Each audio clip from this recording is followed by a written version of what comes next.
Welcome to the Film Florida podcast. I'm John Lux, and I'm the Executive Director of Film Florida. Before we get to our interview, if you're not already a member of Film Florida, please consider joining at filmflorida.org. Please also consider going to our website and donating $20.25 for our 2025 fundraising campaign. Visit the Film Florida merchandise page at filmflorida.creator-spring.com to purchase Film Florida t-shirts, sweatshirts, coffee mugs, and more. All merchandise proceeds go to the Film Florida Filmmaker Grant and Scholarship Fund. For more than 25 years, Freestyle Picture Company partners Kevin Chinoy and Francesca Silvestri have developed and produced award-winning film, TV, theater, and branded content with many of the industry's most talented individuals and entertainment companies. Their films have played at major festivals around the world and have been represented at the industry's biggest awards ceremonies.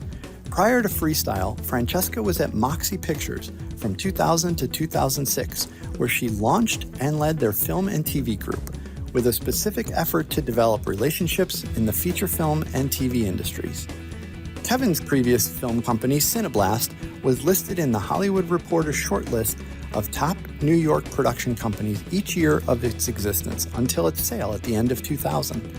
We talk about all of this, their long relationship with Sean Baker, and more on this episode of the Film Florida podcast.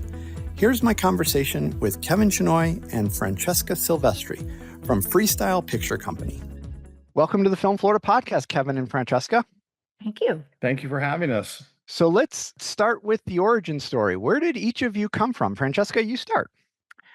Okay, well, I was born in Rome. How far back do we want to go? Whatever you're comfortable with. I'll start in Rome because that's where I first fell in love with film.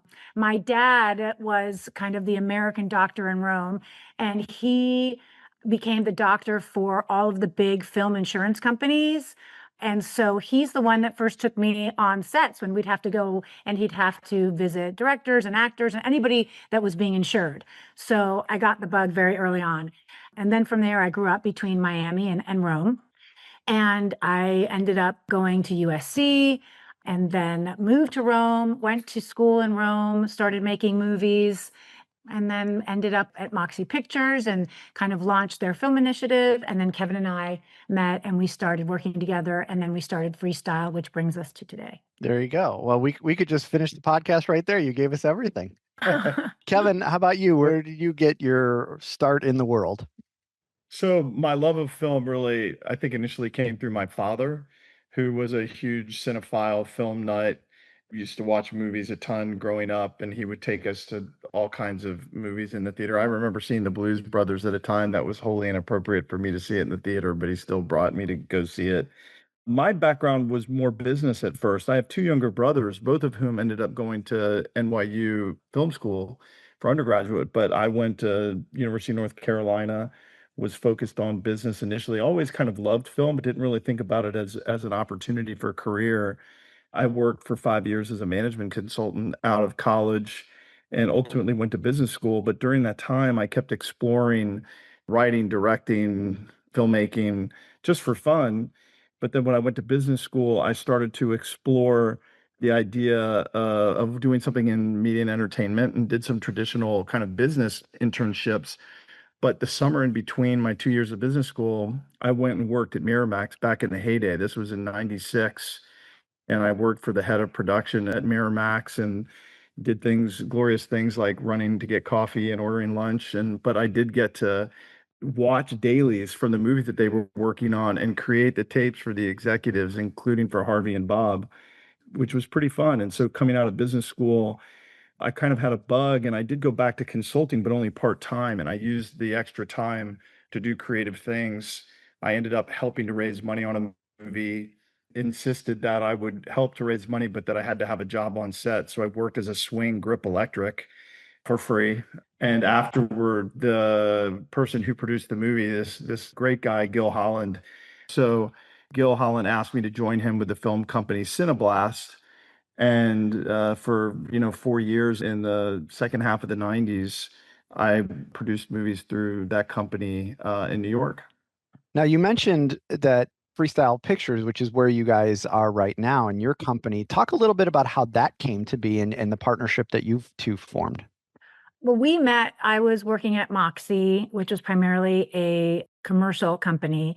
And one of the things that was really interesting is that they represented a lot of feature film directors for commercials, everyone from Todd Phillips to Cameron Crowe. I mean, it was really an amazing group.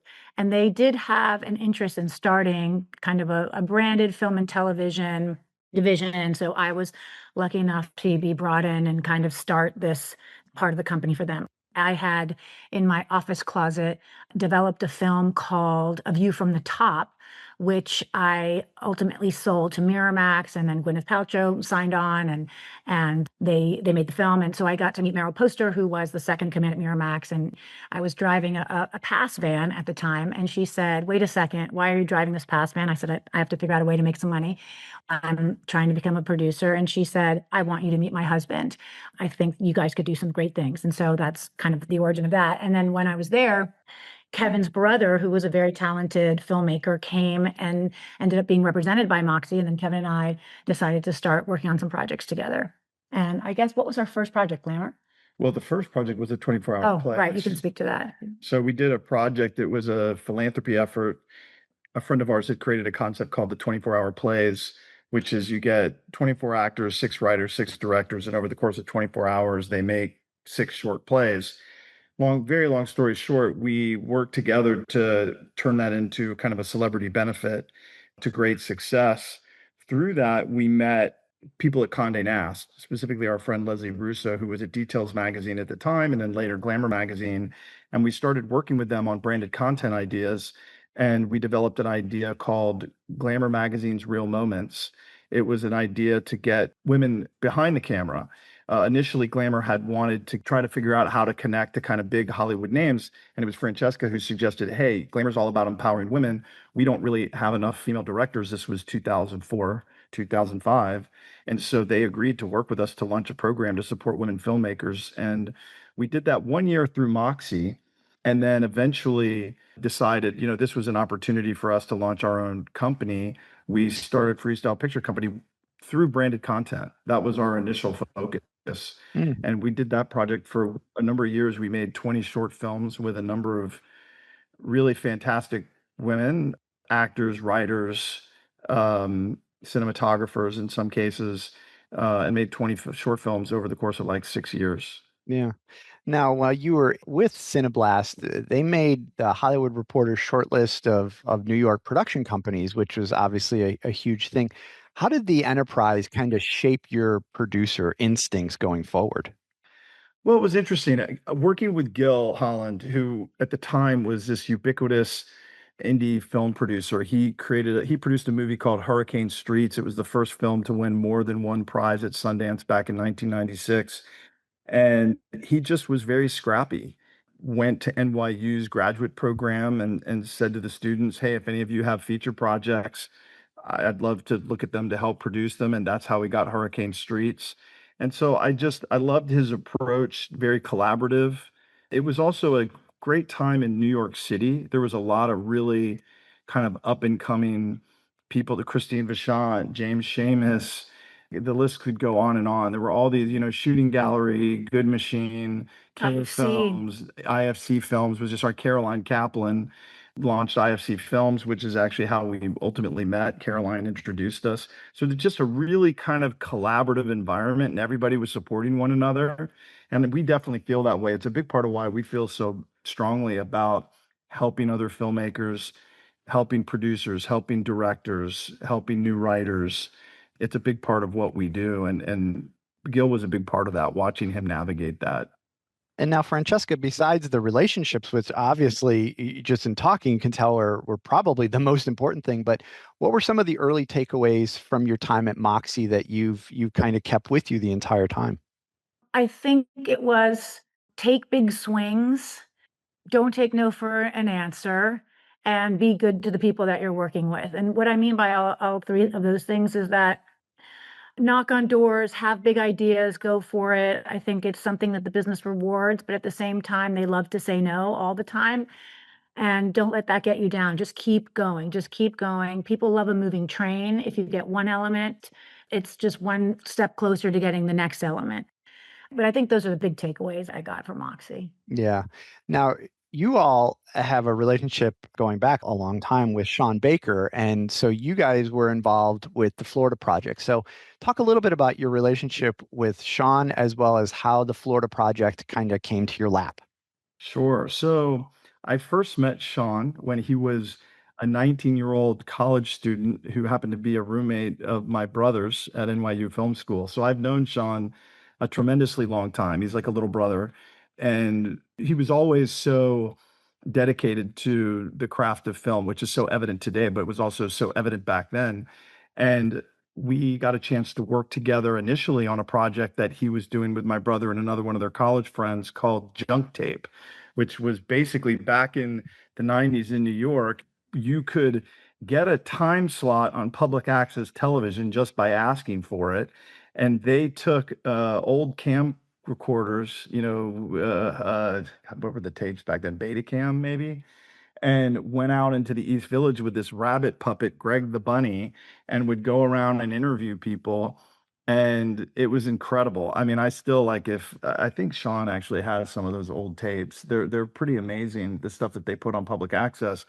We found out that the Independent Film Channel was trying to find a host for a movie night.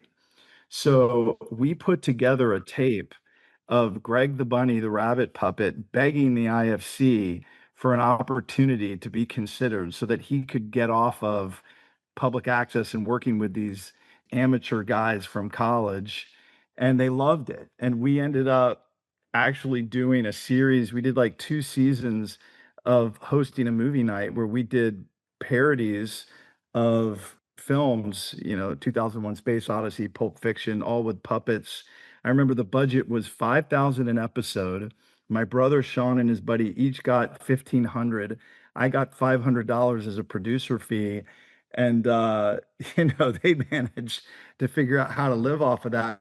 At the time, Sean made his first film, Four Letter Word, right about that time for, practically no money. We went on to develop other things with Greg the Bunny and other spin-off characters more in the eight. We went to IFC, we went to Fox eventually. We had a spin-off on MTV. But all during that time, Sean was making films. He made Takeout on weekends, for not very much money. He made a movie called Prince of Broadway.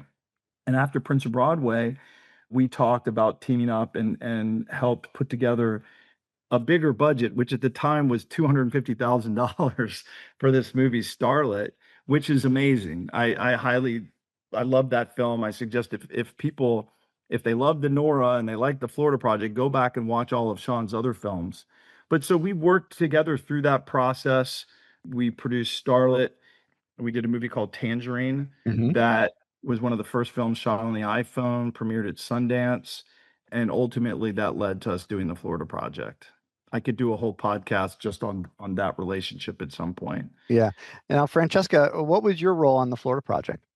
I was a producer along with Kevin, and my role was to support Sean in any way that I could. I had already made a couple of films with him and obviously with Kevin, and I'm just a huge fan. I love the way he works. I love his storytelling. I love the way he drops into worlds and then tells stories about people that live in those worlds. I love his non-judgmental approach to things. I love his creativity. It was really a pleasure and an honor, and I always learned something from every engagement and every movie we made together. So I love him. Also, kind of like a little brother. I've known him a long time now. So One of the things we love about the way that Sean makes films is he writes, he directs, and he edits. And there's something really great that we use when we talk to other filmmakers too, to understand that each of those pieces of the process, you have an opportunity to really think creatively and kind of remake things. So Sean, the way that he would shoot films, I mean, with Florida Project, we didn't have a complete script until literally like the day we started shooting. And then halfway through, he realized that there was a certain story element that really needed to change and rewrote a significant part of the film halfway through shooting. It can be very difficult for crews and production team and actors, that things are changing like that, but it's all for the right reasons. I always say Sean makes producing hard for the right reasons. He makes it easy for the right reasons, right? He's not asking, hey, I need my limo to be here, half an hour before we're supposed to finish. It's, hey, I'm going to spend all this money on a set of lenses, or hey, we need to redo this day because this huge opportunity came up with the story. And it's a true pleasure to get to work with, in those kinds of circumstances because you feel the magic happening. It's hard, it's incredibly difficult, but it's all the reasons that we sign up for doing this. Yeah. Now, Francesca, you mentioned something that actually goes right into one of the questions I want to ask Kevin about how Sean was able to drop into a world. And in this case, the world being Florida, like how did that inform choices for casting, locations, tone, narrative, all of these things that made the Florida project?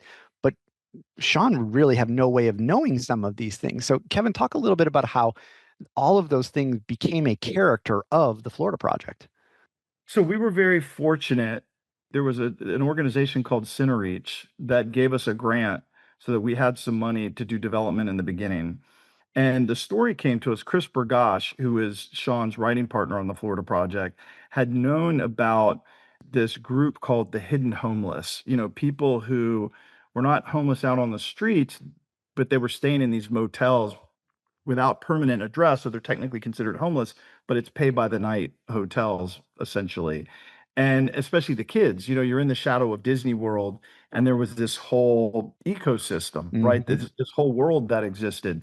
So Sean and Chris and us as well spent a great deal of time going. I'd say we were there probably a good 2 years before we filmed, starting to go embedded in those motels, meeting people, hearing the stories. And that's why the film was constantly shaping. As an example, one night, Sean and I, when we were scouting, Sean and I were hungry and it was probably midnight. And we went to this location thinking we were going to get to a restaurant. We get there, the restaurant was closed, but there was this huge street fair. Like it was, I don't remember if it was Dominican. I don't remember, but it was like a group that were gathering there, and there were food trucks and people just hanging out on the streets partying. And we thought, oh, this is amazing. Sean's like, I got to write a scene for this. And in fact, it is in the movie. You see the character of Haley and her friend go out one night, dress up and go out. And it was at that exact location. So that's the way that Sean does these stories, by the way. He embeds himself in these communities. He gets to know the people. He wants to hear their stories. I've said to him before, he's as much a sociologist as he is a filmmaker in the way that he tells these stories. Yeah, interesting. Now, Kevin, one of your other more celebrated films is David. It received high accolades at Cannes. Will Ferrell was in it, which was a very different character for him. Talk about the film.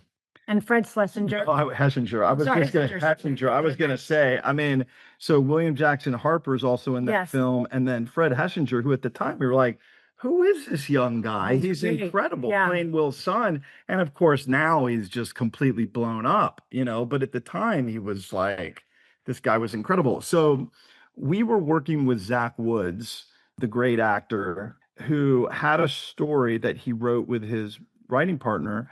And at the time they were looking for a director. We were talking to them about producing this thing. And we said to Zach, would you ever consider directing the film? And he said, God, I've been thinking about it. And we said, you should do a short. Like, let's do a short and go through the experience. And you'll know pretty quickly, like, is this something that you want to do? And so he's like, great. He came up with this idea. Zach's father was a therapist. So it was a story true to his, his own life. And, he cast Will, and he cast those three himself. I'll take no credit for that. Zach, with his relationships, bring these guys in, and we pulled together a great crew for it and shot it over a weekend. Actually, it was right before COVID. Literally, it was in like February before the March of COVID. So it was kind of last hurrah for getting on set kind of before that happened. And then I'll just say, because Zach is such a talent, it was the only American film accepted to Cannes that year, which is, you know, short film, sorry, in the short film category. So that was a huge, And as many things huge as deal we've made, for him. it's the only short that we've had that's gone to Cannes. That's true. You know, I mean, we've made a lot of really great shorts over the years. That's a good one. That is a really good one. Yeah. I highly recommend anybody listening find it online. David, yeah. It's really a fun watch. Well, Francesca, talk a little bit about the storyline. What inspired you? What pulled you to that project? To David? Yes.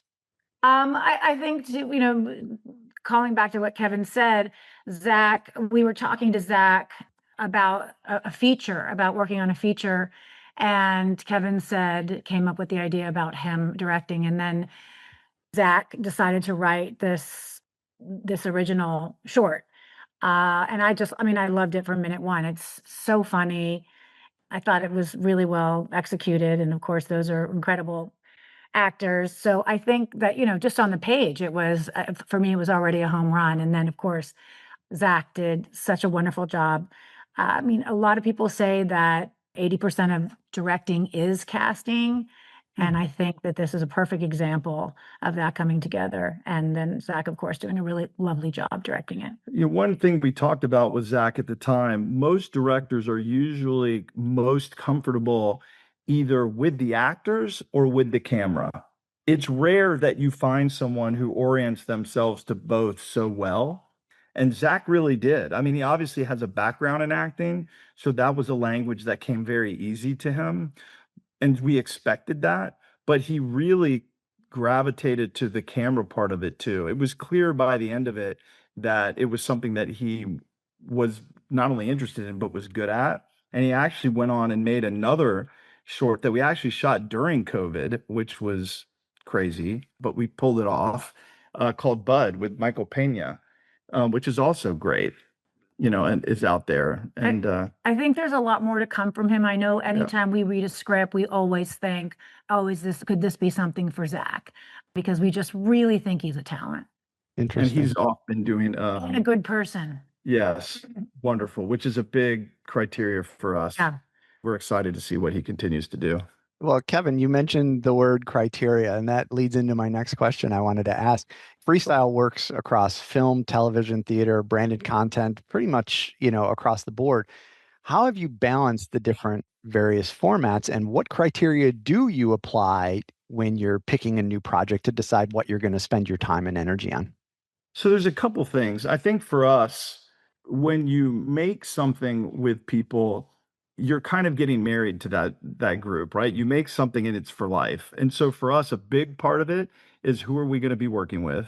Like we have to believe not only just in the individuals as talent, but also as human beings. You know, we have gotten to the point in our careers where that is, you know, truly, really important. And then it's also what type of story is it? We love telling stories, lots of different genres that we've experimented with. And ultimately, we just love a story well told. We've tended to focus kind of on the, you know, independent film route and interesting stories and new worlds. I mean, it's one of the reasons why we connect with Sean so much and the stuff he likes to tell.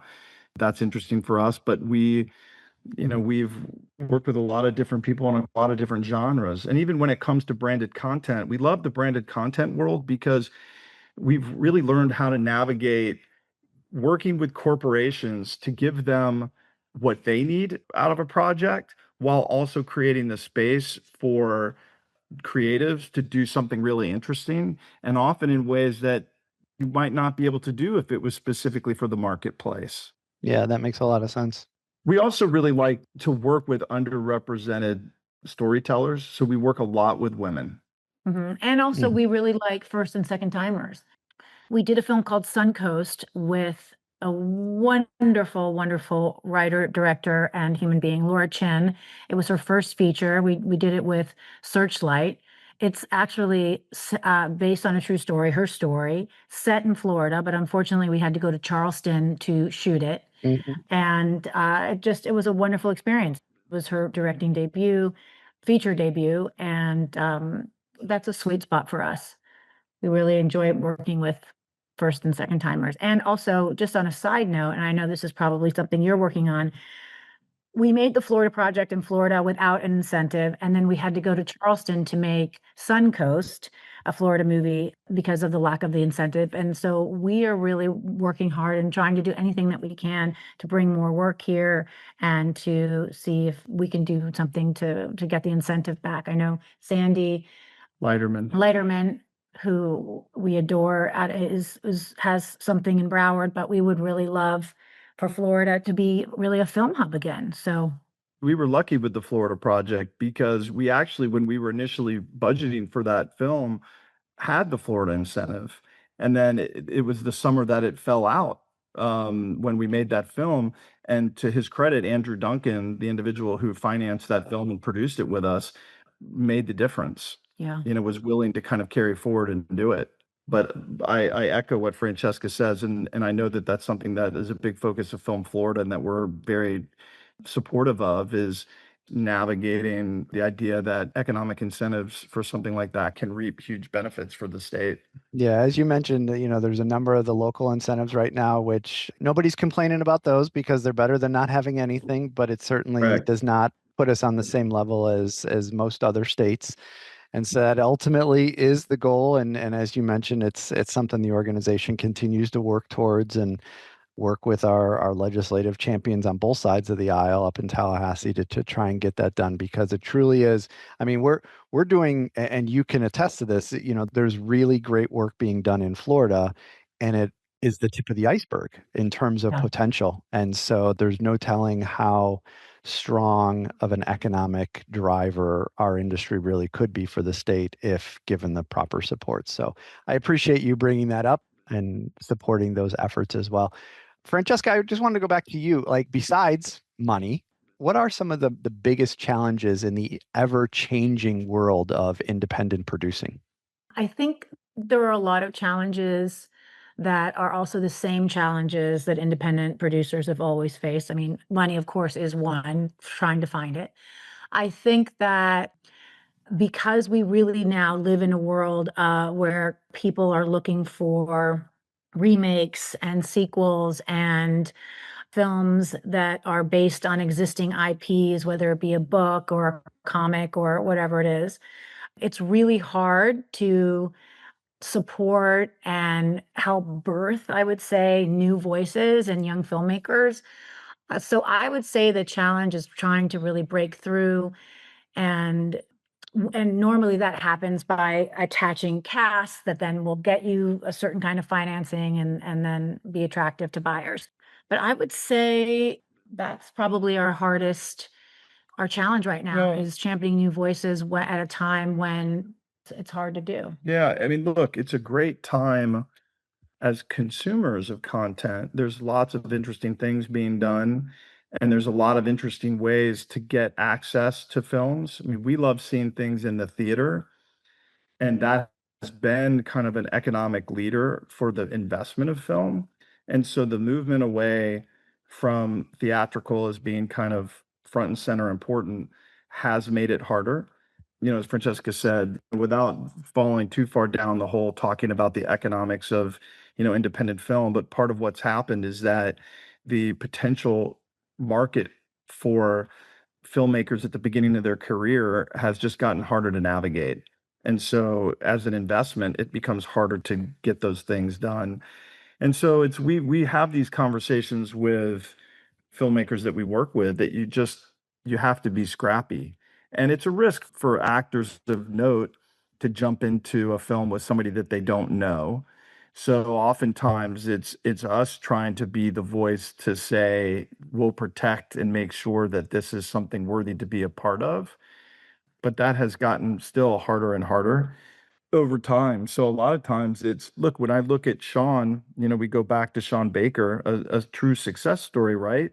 But birthed over literally decades. I'd say this, Sean's first 5 films before he made the Florida project were made for a combined budget of less than $500,000. Right. So he rolled up his sleeves and he figured out how to make those things and make a name for himself, so that by the time he got to the Florida project, Willem Dafoe was willing to come on because he was a fan of his previous work, as an example. So it's to young filmmakers, Go out, go do what Sean did for Takeout. Come up with a story that you can shoot on weekends and put that together and go get it into festivals and start making a name for yourself. If you're really into, this is a career, you got to be willing to roll up your sleeves and do the work. Speaking of that, we are working on a feature with a first-time director, Brett Dos Santos, based on the true story of a little person trying to make their way in Hollywood, Selena Luna. And we have had a hard time trying to find financing, and we decided to make a short film to basically use both as a standalone, but kind of proof of concept, and as it's a selling tool that we think once someone sees the world and sees the character and gets the vibe and the tone, will help us then put us in a better situation when we're trying to put the feature together. So that is something, for example, we've heard, some no's and pivoted and feel like this is still a good strategy. We say to people, just keep making stuff. Mm-hmm. Just find ways to make stuff. You've got all the tools in the world. During COVID, we did an online kind of Instagram live show with college students and then challenged them during COVID to make a short film over 3 weeks. Take your phone and or a camera and edit it on your computer. And we had 15 different people kind of submit to us in the COVID online film festival. It was great, but it was super fun. And it was, hey, you just gotta do stuff, just do it, as the Nike swoosh says. I get the question all the time. And people kind of look at me like that's all you got when they say like I want to be a really good director, I want to be a writer, I want to be a producer. What's the best advice you can give me? And I say, well, if you want to be a good writer, then go practice writing. If you want to be a good director, go direct. And they do. They look at me like, what, that's all you got? But it really is the truth. You're not going to get better reading a book. And yes, you can get better by watching certain things and seeing other people do it. But in the end, your best way to get better at doing something is to go do it. Mm-hmm. Yeah, we agree. We agree. We're working with another filmmaker right now, Julian Lesueur, who has been making shorts for a long time, and he recently made a short that went to Sundance, and that helps tremendously. I mean, it's harder to get into Sundance than most Ivy League colleges, but he overcame that hurdle, and so, hey, that's a big help to him. He's on his way to being a featured director. He's super talented, but proof of concept. Remember this name, Julian Lesueur. You heard it here. Yeah. Well, Francesca, what keeps you motivated? What stories do you still want to tell?